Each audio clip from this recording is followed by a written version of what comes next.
Thank you, Madam Toastmaster. Good afternoon, fellow Toastmasters and guests. Good afternoon. Today I have a message for the ladies. Well, a message for the ladies that call themselves women. The ladies that call themselves mothers. Yeah, I said it. There's a song by a group named Mary Mary. The name of the song is Get Up. And today, you will stop complaining and making all these excuses. Today, you will get up and you will stand. A little bit about this song is perfect for what I want to tell you today. The first verse goes on to say, laying low, pressing pause, sleeping long, living your life like you're in slow motion. Gonna do, would've, could've, should've done, excuses, and more excuses.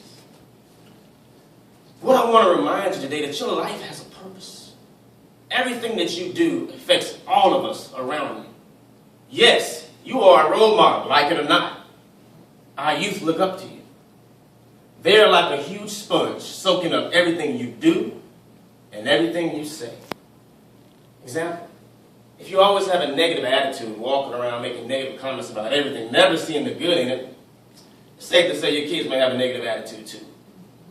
If you're just downright lazy, always on the couch, not motivated about anything, whether it's something you're doing personally or with your family, to your kids, they're going to say, being lazy is the new cool. Mom does it. Or if you're consistently making excuses for everything that goes wrong in your life and not once stopping to take ownership and realizing that you play a part in the good things and the bad things that you go through.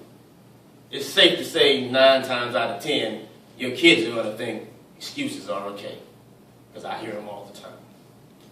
I want to remind you today that you are special. You have the gift to give life and the ability to nurture. That alone is a blessing. Now, the chorus of this song sums it up perfectly for me with a question. What are you afraid of? Don't you know what you're made of? One of God's greatest creations. So take this speech and that song as an invitation to get up and stand. Now, I'll be honest with you. I like the second verse almost better than the first verse, because it gets into the part that bothers me the most. Yes, I'm a little upset. That's why my sleeves are rolled up here. It goes on to say, he said, she said, they said. And then it asks you a question. Well, what do you say? These are your dreams. It's your choice. It's your time. It's your life. So get up. Don't miss it. Ladies, and especially mothers, it's time. It's time to stop talking and gossiping on the phone for 2 to 3 hours while your kids are supposed to be downstairs, but they're outside the door listening to grown folk conversation. It's time to stop worrying about all the girlfriends and what they're saying about you for you to later realize they don't even care about you. It's time to stop dropping your kids off to their friend's house or your friend's house so you can go do what you want to do and later realizing your kids are spending more time with their friends than with you, Mom. It's time to stop wearing the shortest skirt you can find in your closet every time you leave the house saying bye to your daughter, see you later, son, and letting that be the last image they see in their mind. And then the next day you say, baby, stop doing that. That's not ladylike. You should always carry yourself as a lady. But do you? It's time to stop letting men treat you any kind of way and let them think that it's okay. Most importantly, it's time to stop letting them talk to you any kind of way, in private and especially in front of your kids. Now, there may be a couple of you out there now saying, who is this guy? He has some nerve. How's he going to tell me how to deal with my personal situations?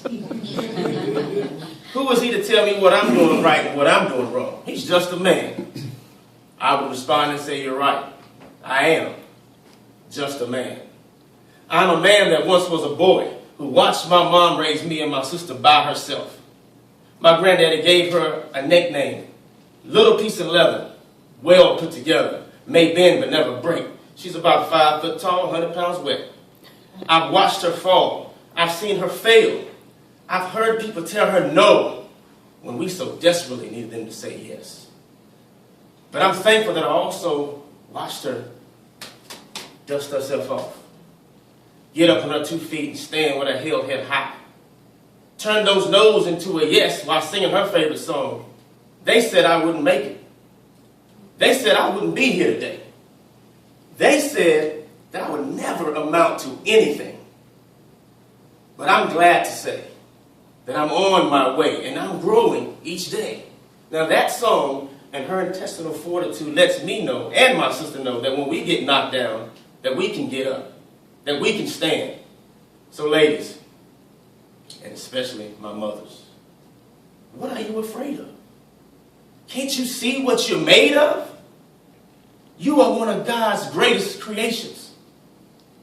So please take this invitation to get up and stand